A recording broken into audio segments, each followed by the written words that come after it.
Boa noite, meus amados irmãos e amigos. Muito bom poder compartilhar a palavra de Deus, trazendo refrigério para a nossa alma. Mas antes, gostaria de dar um recado para que você possa dar o seu like e se inscrever em nosso canal, para que a palavra de Deus chegue longe para a glória do Senhor. Quem vai sobreviver ao impacto das calamidades? Essa é a nossa reflexão, baseado numa parábola muito conhecida de Jesus. O texto em Mateus capítulo 7, versículo 24 e 27, diz assim: Todo aquele, pois, que ouve estas minhas palavras e as pratica, será comparado a um homem prudente que edificou a sua casa sobre a rocha. E caiu a chuva, transbordaram os rios, sopraram os ventos e deram com ímpeto contra aquela casa, que não caiu, porque fora edificada sobre a rocha. Todo aquele que ouve estas minhas palavras e não as pratica será comparado a um homem insensato que edificou a sua casa sobre a areia. E caiu a chuva, transbordaram os rios, sopraram os ventos e deram com ímpeto contra aquela casa, e ela desabou, sendo grande a sua ruína. A história do Titanic é conhecidíssima no mundo inteiro e teve muitas mortes, mas também teve muitos sobreviventes. E quais eram as características dos sobreviventes?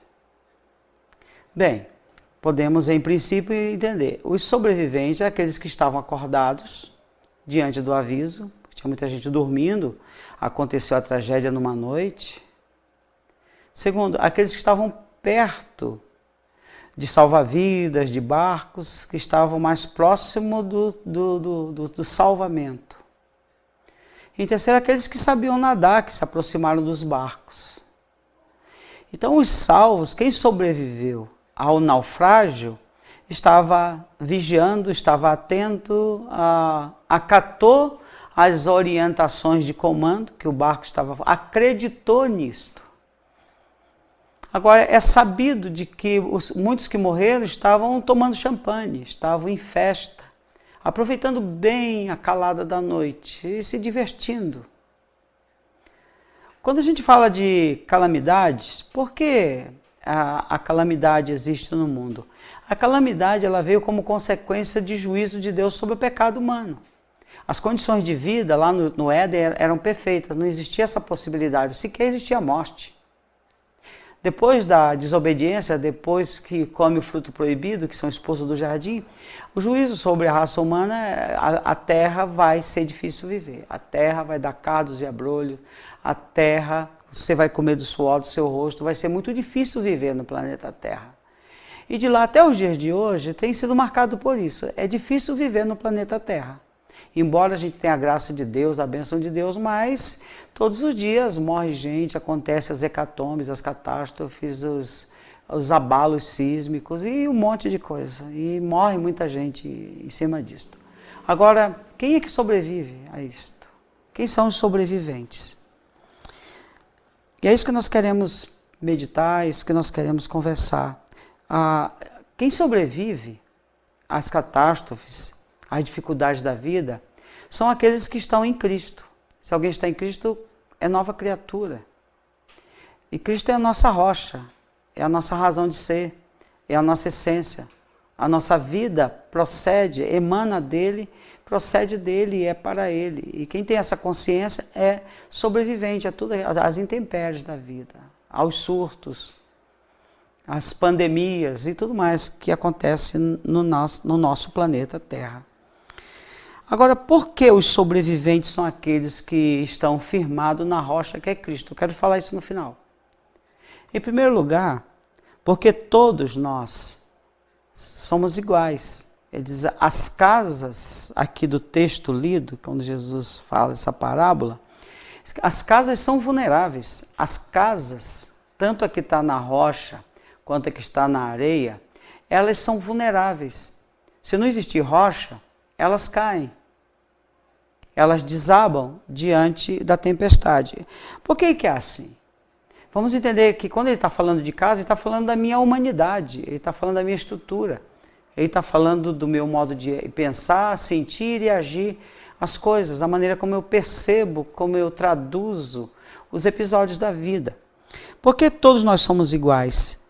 Primeiro que a palavra de Deus define a estrutura humana, lá no Salmo 103, diz que Deus conhece a nossa estrutura e sabe que somos pó. Somos frágeis, nós nos abalamos com muita facilidade. Nós somos marcados por fragilidade. Quem é que não está com medo do final do mundo? Quem é que não se assusta diante de pandemia? Quem é que não está assim pensando, né? Chega até a entrar num processo claustrofóbico? Isso tudo é normal. Não fique espantado, não acredite que você seja o único que esteja alarmado com os acontecimentos dos últimos dias. Porque essa é a nossa estrutura. Ninguém é de ferro. Então, olhando para essa casa aqui, para essa estrutura, para a minha condição de vida, nós somos frágeis. Nós somos uma casa que precisa de algo maior para sobreviver aos impactos. E o que o Senhor Jesus está ensinando àqueles homens, inclusive fariseus, e essa parábola aqui é o final do sermão, que nós chamamos da montanha, mas que na verdade estava numa planície. É que os religiosos, os que se achavam que eram maiores e melhores, ele está nivelando. Não, vocês não sobrevivem aos impactos da morte, por exemplo, sem estarem fundados em mim. Creia em Deus, creia também em mim. Na casa de meu pai há muitas moradas. Se não fosse assim, eu vou-lhe teria dito. E Jesus está dizendo assim, eu estou oferecendo uma estrutura de sobrevivência para vocês frágeis. E Deus nunca negou a fragilidade humana. E essa fragilidade humana se manifesta basicamente nos nossos medos. Você tem medo? No máximo que você pode dizer que não tem medo baseado em quê? Em um mecanismo de defesa, em uma negação de uma realidade. E aí você sofre duas vezes. Eu tenho medo. Eu tenho medo por quê? Porque eu sou frágil. Porque eu tenho um instinto de preservação de vida. Porque nós somos pó. Eu não só tenho medo de morrer, de cair, de tombar, de me ferir, mas eu também tenho medo de errar, de pegar a reta errada, de fazer bobagem na vida. Nós temos muito medo de tudo isso. Medo das decisões, medo do futuro. Medo nos acompanha como reflexo de fragilidade. E o medo tem aplicativos. O medo, para o fraco, vai gerar o quê? Insegurança, complexos, pavores objetivos e subjetivos. Nós nos tornamos escravos por necessidade de dependência. A fragilidade leva-se, eu não tenho vida própria. Eu preciso ancorar a minha barca num porto seguro. Por isso que pessoas buscam de repente um casamento para ter mais estabilidade na vida. Não é nem por amor, é por pura carência. A fragilidade leva a pessoa a se tornar escrava das outras, porque ela tem medo de ficar sozinha. Eu tenho ouvido várias pessoas dizendo assim, eu estou passando muito mal no meu relacionamento, mas por que você não rompe? Só está sendo oprimida, não tem perspectiva de mudança, é porque eu não sei viver sozinho. Aquela expressão muito comum que dizem, ruim com ele, pior sem ele ou ela. É o que a gente percebe. Então o medo, ele traz essa fragilidade, essa insegurança, os complexos, os pavores. Gente com pavor subjetivo de terrores noturnos, de alguma coisa ruim acontecer, a gente é cercado disso o tempo inteiro. E vai desencadear sempre num estado ansioso, de uma alteração de consciência. Nós nos tornamos seres quase sonambúlicos assim. A nossa fragilidade nos leva às raias da loucura. Se não existir uma espiritualidade de confiança, de entrega, de descanso, essa casa não precisa nem vir tempestade externa, essa tempestade dentro já derruba. Há muita gente caída na vida, com a própria infraestrutura de insegurança, de instabilidade, de fragilidade, porque as casas são frágeis. As casas não aguentam. Quando a gente lê Apocalipse, a gente fica assustado. Uns anos atrás, eu estava estudando Apocalipse e uma pessoa parou de vir nos cultos. E ela vinha com muita assiduidade. E aí, encontrando ela na rua, eu perguntei, você não tem ido mais lá nos nossos estudos? Não, pastor, eu vou ser sincero, eu tenho trauma, eu tenho pavor de Apocalipse. Eu me vejo debaixo daquelas taças, daquela gente morrendo, o mar se transformando em sangue, de todas aquelas hecatombes, aquilo me dá um medo, eu não durmo, eu surto. Então, quando o senhor terminar de estudar Apocalipse, me fale que aí eu volto para a igreja. Eu fiquei impressionado com isso. Porque entra no desespero. Por quê? A casa é frágil. Eu e você somos frágeis. E quanto mais você admitir isso, fica melhor para ser tratado. O problema é que às vezes a gente confia naquilo que a gente conquistou. Que confiança é essa? Você confia em quê? O salmista diz que uns confiam em carro, outros confiam em cavalo, instrumento de guerra, no poder bélico. Nós confiamos na nossa estrutura financeira, nós confiamos no nosso país, nós confiamos no nosso sistema de governo, nós confiamos na medicina, nós confiamos na informação, nós confiamos nisto. Mas existem coisas muito maiores que estes recursos não vão alcançar. E você sabe disso. Quando chega a morte, não há internet que resolva o teu problema. Somos fracos. E nós refletimos isso com os nossos medos, com a nossa insegurança, com os nossos pavores. Então, para o nosso conforto, não se assuste com isso. Tanto a casa da areia quanto a casa firmada na rocha, elas não ficam fortes por estarem localizadas nesses terrenos. Você não é promovido, é você que é em Cristo, você vai sobreviver à tempestade? Vai. Mas não é por você. E quando você se converte, você não melhora. Ele não remenda você, ele não conserta você. Ele derruba você inteiramente e constrói um edifício. As construções que permanecem aos impactos da vida são construções de Deus, firme fundamento da nossa fé. E não as minhas construções, o que eu elaborei, o que eu construí. Nós temos as nossas casas físicas e aí qualquer abalo, qualquer terremoto aí joga tudo por terra.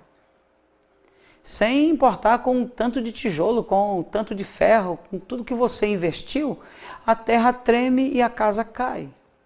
É isso que acontece. Esse é o fim de todos, tá bom? Então, quanto à casa da parábola, somos todos iguais. Por isso que nós nos sensibilizamos com a fraqueza do outro, porque nós nos identificamos com o fraco, porque quando alguém tem medo, ele conecta isto comigo. Nós estamos ligados um ao outro, nós somos semelhantes. Casas fracas, casas frágeis. Somos palafitas, como a gente diz lá no Amazonas, sem estrutura nenhuma. E somos seres essencialmente medrosos. E eu tenho experimentado uma coisa, quanto mais a idade chega, mais medroso a gente fica, porque a gente se aproxima do fim. Então tudo é muito complicado, a gente começa a ter algumas crises bem acentuadas. Eu não condeno ninguém por ser frágil, por se sentir frágil, medo, terrores, porque isso é característica nossa, até isso tudo terminar. A segunda coisa que Jesus ensina aqui é que as tempestades acontecem de uma maneira igualitária para todas as casas. A tempestade vem para todo mundo. Esse é um outro detalhe. Não, pastor, mas eu estou coberto no sangue do Cordeiro, eu estou dentro de uma bolha, eu estou protegido, nada vai me acontecer porque eu me apego à palavra de Deus que nenhum mal te sucederá, praga nenhuma chegará à tua tenda. Se você pegar e literalizar e padronizar que nenhum mal chegará à tua tenda, então você, ficando dentro da tua tenda, sequer você vai morrer. Porque se um dia você morrer, algum mal vai te acontecer dentro da sua tenda. E aí, como é que fica? Você está entendendo? Então, as tempestades, elas acontecem. Elas batem em todas as casas. Ela não escolhe a casa A, a casa B, casa C. Não existe direcionamentos específicos. E dentro da nossa teologia hoje, de causa e efeito, o que é que a gente ouve? Está acontecendo aquele problema com fulano porque ele aprontou, porque ele não é escolhido de Deus. porque Deus está pesando a mão sobre ele está sob maldição. É maldição dos espíritos, é maldição hereditária. Então ele foi escolhido para aquela ação de juízo de Deus. Mas e como é que acontece a destruição de Sodoma e Gomorra, o dilúvio, esses desastres de juízo de Deus específico na história bíblica, que não aconteceu nas outras cidades? São revelações da ação julgadora de Deus na história. Mas ele diz, se não aconteceu, vai acontecer. Inclusive, seria melhor se acontecesse aqui no tempo presente do que lá no juízo final. O próprio Jesus não disse isso? Ai de ti, Corazim, ai de ti, Betsaida, que eram cidades lá na periferia de Jerusalém, que Jesus fez muitos milagres. Ele disse, se em Sodoma e Gomorra tivesse visto o que vocês viram, teriam se arrependido. Então, para as cidades que não tinham sido destruídas, do ponto de vista de Jesus, estavam em pior situação do que aquelas que foram destruídas. Então, as tempestades acontecem para todo mundo. Agora, qual é a diferença? A tempestade acontece comigo e contigo. Agora, o que nos faz sobreviver? Nós vamos já falar sobre isso. Eu só quero dar ênfase nisso para que ninguém se sinta, ou então, no centro do furacão, ou então dentro de uma bolha de proteção que não vai acontecer nada com ela. Mas pode acontecer o inusitado comigo? Claro que pode. Aí você vai entrar em pânico por conta disso? Não. Não, porque aqui entra a diferença que está na fundação, a nossa vida firmada em Cristo. Nós queremos quebrar esse paradigma, quebrar esse mito. E Jesus está deixando bem claro, as casas são as mesmas, as tempestades são as mesmas, ela vem de uma maneira geral, pega todo mundo de calça curta. Quem é santo, quem não é santo, quem é crente, quem não é crente. Porque se isso não fosse verdade, como é que uma pessoa crente morre de acidente? Não seria necessariamente um ímpio? Por que a desgraça aconteceu com aquela família santa, gente de Deus, e de repente acontece uma fatalidade e morre todo mundo? E de repente aquele marginal que só rouba e faz o mal para os outros, viaja de norte a sul, não cai um fio de cabelo da cabeça. Então a gente percebe esse fenômeno, né? Fenômenos naturais. Deus tem seus planos, eu nunca vou entender por que ele recolheu os seus. Ele recolheu de repente para evitar coisas piores que poderiam acontecer no futuro, mas eu não sei disso, eu não tenho essa agenda do Espírito Santo para te dizer sobre o time de Deus no meu time, no meu tempo, na minha vida. Por isso que ele diz assim, viva hoje. Hoje, se você ouvir a voz, não endureça seu coração. Então nós queremos dizer isso, tempestades vêm para todos os frágeis da terra, por conta de um juízo geral de Deus sobre a terra, como consequência da queda, que a terra se transformou, se tornou inviável. Eventos contrários estão acontecendo. A palavra de Deus diz que sofrimentos iguais aos vossos estão se cumprindo aonde? Na vossa irmandade espalhada pelo mundo inteiro. Essas tempestades, elas acontecem de duas formas, que eu queria também destacar nessa reflexão. Elas acontecem de uma maneira anunciada. Você já viu assim, é uma catástrofe anunciada. Aconteceu o desastre lá em Minas Gerais, daquela barragem de ceifar mais de 300 vidas.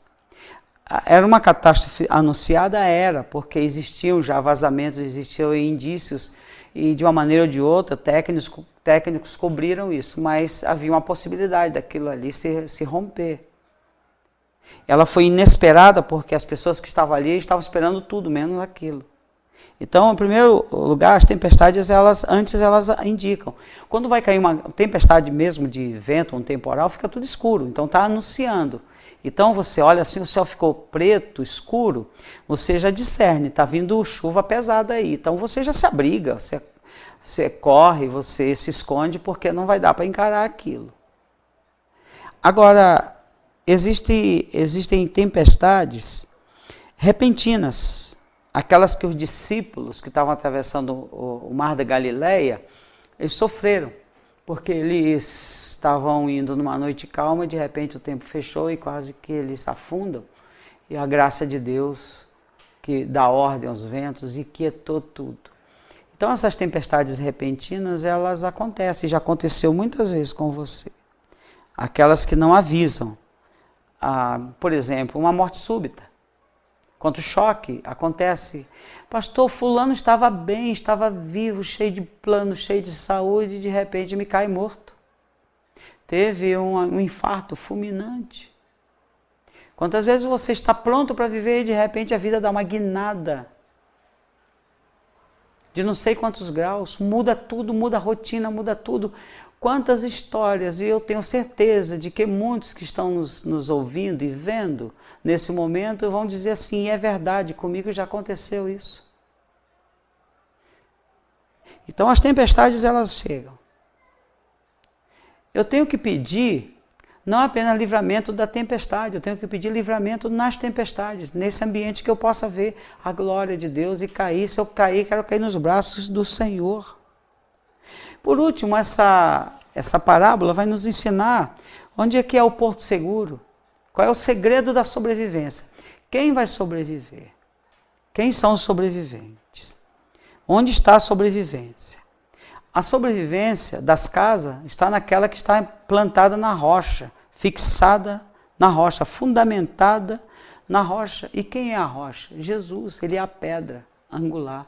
A pedra que jorrou a água para o povo no deserto. A pedra é Cristo. Ele é minha rocha, ele é meu escudo. Ele é meu porto seguro. Ele é meu fundamento de vida. Quem está fundamentado nele sobrevive a todo tipo de impacto. Ainda que morra, ele vive. Ele sobrevive à própria morte.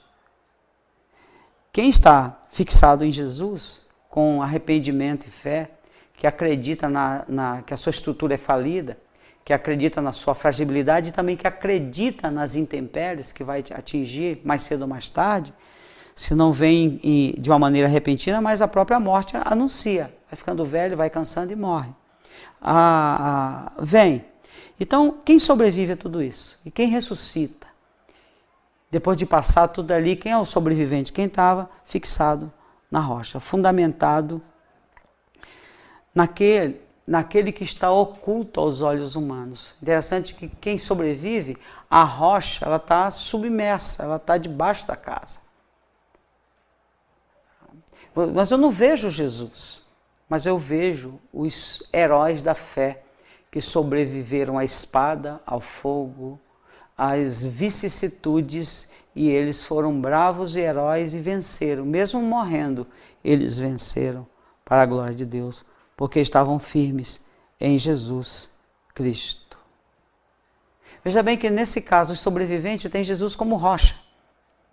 Não tem Jesus como negociante, não tem Jesus como status, não tem Jesus como crescimento exponencial de membresia de igreja. Tem Jesus como rocha, como fundamento, que está oculta. E na hora da provação é do fogo, o que é prata, o que é ouro, o que é pedra preciosa, brilha mais. E aquilo que é jogado em cima daquilo que se chama de Cristo, que é palha, que é feno, que é madeira, vira cinza, vira pó. É o que acontece muitas vezes. Não estava fundamentado, não tinha raízes em Cristo Jesus. Como aquela parábola da semente, a semente que cai em solo rochoso não tem raízes profundas, aí vem as dificuldades externas e seca rapidamente. É isso que acontece. Tem uma espiritualidade rasa, é uma espiritualidade que não tem fundamento em Cristo. Uma espiritualidade baseada em frases de efeito, uma espiritualidade baseada em magia, uma espiritualidade baseada em momentos culticos e não uma espiritualidade quieta, firme, sólida naquele que era, que é e que há de vir. E isto é a casa que sobrevive. Não é pela casa, mas é pela rocha. Portanto, nós somos frágeis. Nós temos uma estrutura que a Bíblia diz que é pó.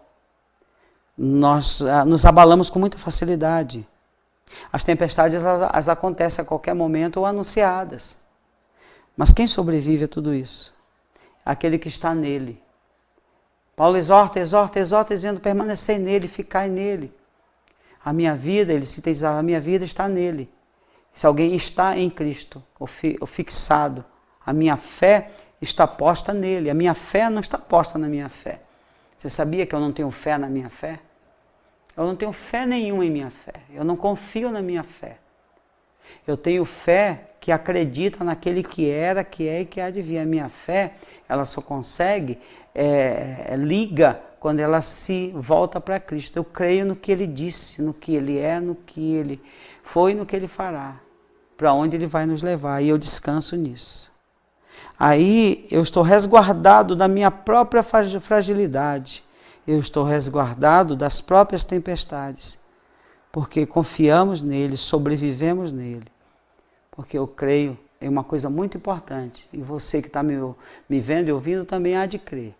Que nós vivemos nele, nos movemos nele e fomos criados para ele. Não importa o que vai acontecer. Porque ele tem poder de descer ao Hades para te arrancar de lá. Quando ele morreu na cruz, ele fez exatamente isso. Ele vai às últimas consequências para catar o que é dele. A ovelha perdida, ela é perdida temporariamente, porque o pastor que ama a ovelha vai à caça e ele tem competência de achar, mesmo que esteja lá no inferno, mesmo que esteja lá nas sombras, nos pântanos, no limbo da vida. E isto é confiança, e isso é estar na rocha. Mais do que nunca, meus queridos, precisamos nesses dias estar na rocha, firmados, fixados nele. E nós podemos dar um passo decisivo. Por quê? Olhando para você e olhando para o mundo que te cerca, nós nos enchemos de medo e de pavor e de espanto. Mas olhando para Cristo, nós ficamos de pé diante de tudo isso, para a glória dele. Vamos orar. Bendito Deus e Pai bondoso, obrigado porque a Tua palavra nos consola, a Tua palavra nos traz para o ponto central, que é estar em Cristo, firmado em Ti, pela criação e pela redenção e pela Tua volta triunfante para nos levar para morar contigo. Eu peço que o Senhor tire do nosso coração todos os nossos medos, pavores, baseados nas nossas próprias realidades e baseados nas realidades do mundo que nos cerca. Que a gente possa ter um olhar para o autor e consumador da nossa fé. Fica com cada irmão nesta noite. É o que nós te pedimos em nome de Jesus. Amém e amém. Que Deus abençoe você.